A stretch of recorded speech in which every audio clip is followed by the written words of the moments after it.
Is there something about your identity that shapes your experience with how you care for yourself and how you set these boundaries? So my identity is very important because it's me. It's who I am. It's myself, my most authentic self, and this is how I want people to know me for, Italian Bengali rather than just Italian or rather than just Bengali. And I think that as soon as I was able to find that answer for myself, I think it really I feel like it just created a new Urmi who became much more confident about who she is and what she stands for.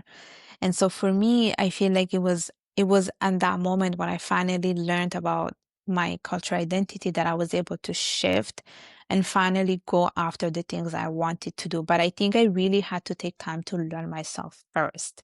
And I was really struggling for many years in finding that answer in who am I really and which culture do I belong to? And I feel like sometimes people put you in a box, they label you, you have to be what we tell you to be, but it's not up to people to tell me who I am. It's up to me to choose it. And I really did that work where I finally like found that answer.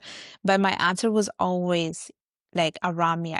I just never paid attention to it because like I speak both Italian and Bengali. I speak it on a regular basis. I have friends, Italian friends with who I speak, but I also have, Bengali people around me. I eat, Bengali food and Italian food, but sometimes, they're so part of your day to day that you don't realize it, but the answers are there.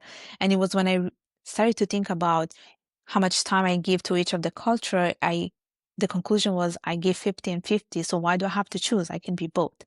And so I feel at the moment I embraced my identity, there was a newer version of myself, which was, much more confident. And I feel like I had a lot more power to do the things that I do. I think that's a story that so many of us can relate to. I myself is a mixed race, and I think that for like many mixed race people grew up saying like, where do I belong? And that was a lot of my life is spent figuring out that sense of belonging and who do I belong with. But the most important relationship you can have is the one with yourself. And so when you figure that out, everything else flows so smoothly. That's right. And yeah, that's right. And everything makes sense. And yeah, I agree.